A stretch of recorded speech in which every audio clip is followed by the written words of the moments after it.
Hello students, welcome to my channel. I am your maths teacher Charu. Today we will discuss exercise 13.2 of chapter 13 direct and inverse proportion of class 8. So first of all we will discuss about inverse variation. If two quantities change in such a manner that if one quantity increases the other quantity decreases and vice versa, then they are said to be in inverse proportion, which means अगर two quantities में इस तरह से change है कि अगर एक quantity increase है और दूसरी क्वांटिटी डिक्रीज है तो वो केस होगा इनवर्स वेरिएशन का।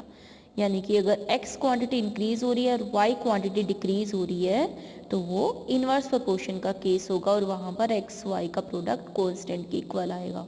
Now question 1, observe the following table and find which pair of x and y are in inverse proportion.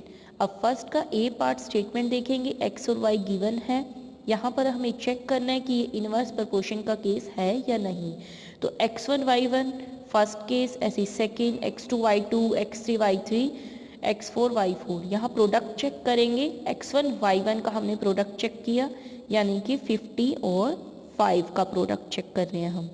50 और 5 को मल्टीप्लाई अगर हम करते हैं तो यहाँ पर 250 आएगा। ऐसे ही सेकंड में x2 y2 यानी कि 40 मल्टीप्लाई 6 240 आ रहा है यहाँ पर। अब ये दोनों तो इक्वल नहीं है, therefore x1 y1 not equal x2 y2। अब यहाँ पर इनका प्रोडक्ट इक्वल तो है नहीं, therefore x and y are not in inverse proportion. अगर ये इक्वल आ जाते तो ये इनवर्स प्रोपोर्शन का केस बन जाता। सिमिलरली फर्स्ट का बी पार्ट आप खुद से ट्राई करेंगे।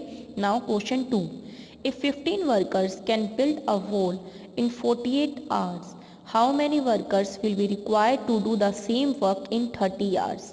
विच मीन्स 15 वर्कर एक वॉल को बिल्ड कर रहे हैं 48 आवर्स में, तो हमें ये चेक करना है कि कितने वर्कर्स चाहिए 30 आवर्स में सेम वर्क को कंप्लीट करने के लिए। सो अब हमें यहाँ पर फाइंड करने हैं वर्कर्स, तो हम लेट कर लेंगे required worker x, table form करेंगे वर्कर्स और टाइम के बीच में। अब वर्कर अगर 15 है, टाइम है 48 आवर्स और हमने x वर्कर्स लेट किए 30 आवर्स के लिए, तो टेबल फॉर्म की हमने वर्कर्स और टाइम के बीच में। अब जितने ज़्यादा वर्कर्स होंगे यानी कि मोर वर्कर्स, तो उतना ही कम टाइम लगेगा वर्क को कंप्लीट करने में। therefore more workers less time, therefore it is the case of inverse proportion. अब यहाँ पर ये इनवर्स प्रोपोर्शन का केस है, तो जो 15 और 48 की जो प्रोडक्ट है ऐसे ही x और 30 का प्रोडक्ट ये इक्वल राइट करेंगे क्योंकि यहाँ पर ये इनवर्स प्रोपोर्शन का केस है। अब 30 जो मल्टीप्लाई में है, नेक्स्ट स्टेप में राइट साइड डिवाइड में होगा, 15 1 जा 15, 15 2 जा 30, 48 को 2 से डिवाइड करेंगे 24 आएगा।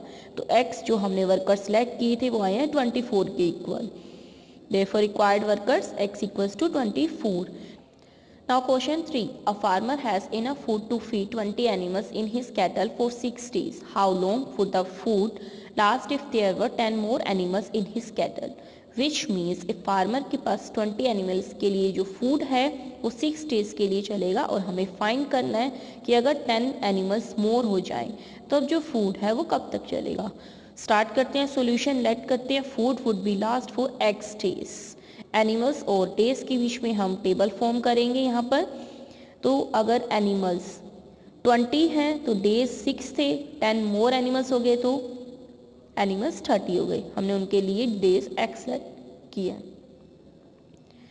therefore लेस अगर एनिमल्स हो जाएं, अगर एनिमल्स कम हो जाएं तो जो फूड है वो ज़्यादा दिन तक चलेगा यानी कि मोर डेज हो जाएंगे। therefore it is the case of inverse proportion. तो यहाँ पर 30 और x का प्रोडक्ट और 20 और 6 का प्रोडक्ट इक्वल रखेंगे। तो अब x की वैल्यू फाइंड करनी है, 30 मल्टीप्लाई में है, नेक्स्ट स्टेप में डिवाइड में हो जाएगा, 0 0 कैंसिल हो जाएंगे, 3 के टेबल पर 6 कैंसिल करेंगे तो 2 2 जा 4। तो डेज जो हमने x लेट किए थे वो 4 के इक्वल आए। therefore required days equals to 4। Now question 4, a mess has provision for 200 students for 30 days. If 100 new students join, how long will the provision last? अब एक मेस है जिसके पास प्रोविज़न है 200 स्टूडेंट्स के लिए और 30 डेज़ के लिए। अगर 100 न्यू स्टूडेंट ज्वाइन कर जाए तब जो प्रोविज़न है कब तक चलेगा।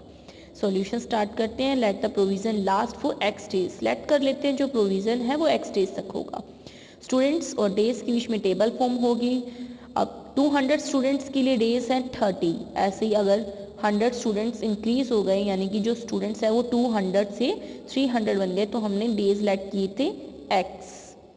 तो अगर स्टूडेंट्स लेस होंगे तो मोर डेज हो तक प्रोविजन चलेगा, therefore it is a case of inverse proportion. अब प्रोडक्ट यहाँ पर इनका इक्वल रहेगा 200 और 30 का, ऐसे ही 300 और x का प्रोडक्ट इक्वल रखेंगे। x की वैल्यू फाइंड करनी है, 300 मल्टीप्लाई में नेक्स्ट स्टेप में डिवाइड में हो जाएगा, 0 0 कैंसिल हो जाएंगी तो आएगा 2 × 30 डिवाइड बाई 3, 3 कैंसिल होगा, 3 1 जा 3, ऐसे ही 3 से हम कैंसिल करेंगे 30 को, 10 आएगा, 2 × 10 यानी कि 20 आ जाएगी x की वैल्यू। तो provision is 4x equals to 20 days, 20 days तक चलेगा। Now next question 5, a batch of books were packed in 25 boxes with 12 books in each box. If the same batch of books is packed using 20 books in each box, how many boxes would be packed?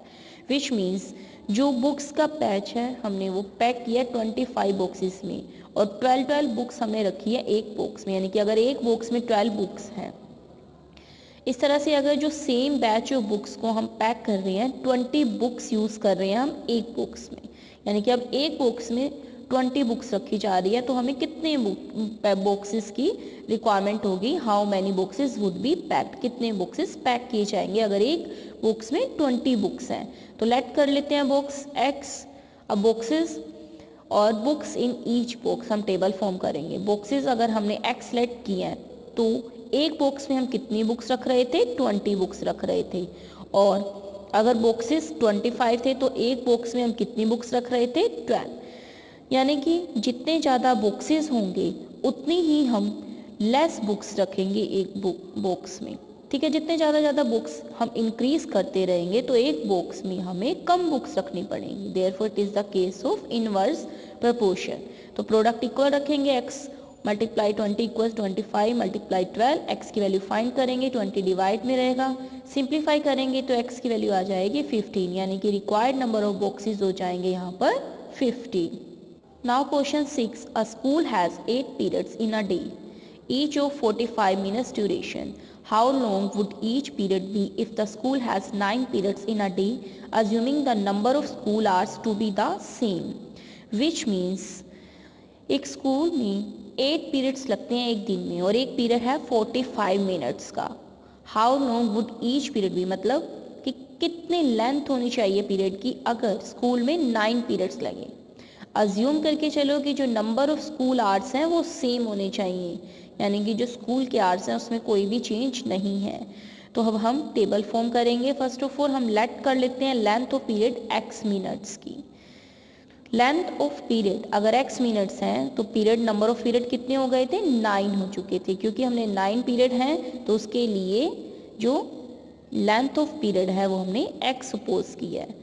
अब अगर 45 minute का period है, length of period 45 है, तो period कितने थे total, 8 period थे।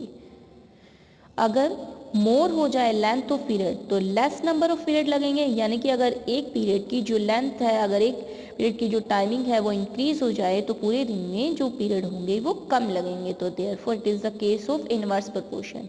ऐसे ही x और 9 का प्रोडक्ट और 45 और 8 का प्रोडक्ट इक्वल रखेंगे। 9 मल्टीप्लाई में डिवाइड में आएगा, 9 5 जा 45, 8 को 5 से मल्टीप्लाई करेंगे 40 आ जाएगी x की वैल्यू, यानी कि जो लेंथ ऑफ पीरियड हमने x सपोज की थी वो आई है 40 मिनट्स के equal. Now question 7, a car takes 4 hours to reach a destination. अब एक कार को 4 आवर्स लग रहे हैं डेस्टिनेशन में पहुंचने में, by travelling at the speed of 60 kilometre per hour. अगर स्पीड 60 किलोमीटर पर आवर है, how long will it take when the car travel at the speed of 80 kilometre per hour. अगर speed 80 kilometre per hour हो जाती है तो हमें find करना है कि कार को कितना टाइम लगता है। अब 60 किलोमीटर पर आवर स्पीड थी तो 4 आवर्स लग रहे थे, तो ऐसे 80 किलोमीटर पर आवर स्पीड है तो हमने लेट किया let car takes x hours. तो ऐसी टाइम और स्पीड के बीच में हम टेबल फॉर्म कर लेंगे। अगर x आवर है तो स्पीड यहाँ पर हमने 80 हमें गिवन है, ऐसे ही 4 आवर्स हैं तो 60 किलोमीटर पर आवर स्पीड है। तो जैसे स्पीड अगर लेस हो जाए तो टाइम हमें ज़्यादा लगेगा डेस्टिनेशन पर पहुँचने में। देयरफॉर यहाँ पर जो केस है वो इनवर्स प्रोपोर्शन का केस है। ऐसे ही x 80 460 का प्रोडक्ट इक्वल रखेंगे और x की वैल्यू यहाँ पर फाइंड कर लेंगे सिंप्लीफाई करके 3 आवर्स आती है यहाँ पर x की value, therefore required time is equals to 3 hours. Now next question 8. If a box of sweets is divided among 40 children, they will get 4 sweets each. अब बॉक्स ऑफ स्वीट्स को divide किया गया 40 children में और एक एक बच्चे को 4 स्वीट्स मिल रही हैं. How many would each get if the number of the children is reduced by 8. अगर चिल्ड्रन कम हो जाए, अगर 8 रिड्यूस हो जाए तो कितनी स्वीट मिलेगी एक स्टूडेंट को. लेट कर लेते हैं each child gate x sweets x select किया और उस टाइम जो चिल्ड्रन है वो कम हो चुके हैं. नंबर ऑफ चिल्ड्रन कितने हो गए, 8 कम हो चुके हैं. टोटल स्टार्टिंग में 40 थे तो 8 कम होने पर 40 माइनस 8 32 चिल्ड्रन बचे. ऐसे अगर एक बच्चे को 4 स्वीट्स मिल रही थी, स्टार्टिंग में चिल्ड्रन कितने थे 40. टेबल हमने फॉर्म की तो ऐसे x 32 4 40. अब अगर स्वीट्स लेस हैं तो चिल्ड्रन कितने हो जाएंगे, मोर चिल्ड्रन होंगे.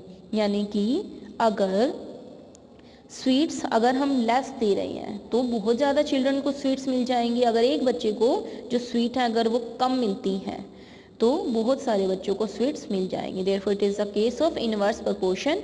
तो x 32 और 4 40 का प्रोडक्ट हमने इक्वल रखा. x की वैल्यू फाइंड करनी थी, 32 डिवाइड में रखा. इन्हें सिंप्लीफाई करेंगे, 4 8 जा 32, 8 से हम कट कर देंगे 40 को, 8 5 जा 40. तो x की वैल्यू आती है यहाँ पर 5. Each child gets x equals to 5 sweets. यानी कि एक एक बच्चे को 5 स्वीट्स मिल रही हैं. क्योंकि अब यहाँ पर नंबर ऑफ चिल्ड्रन 32 हो गए थे, कम हो गए थे, तो एक एक बच्चे को ज़्यादा स्वीट्स मिलेंगी. तो अगर चिल्ड्रन कम हो रहे हैं तो स्वीट्स बच्चों को ज़्यादा मिलेंगी. देयरफॉर आज हमने 8 क्वेश्चन तक डिस्कस किए, 1 to 8 question of exercise 13.2. I hope so आपको अच्छे से ये क्वेश्चंस क्लियर हो गए होंगे. Thank you.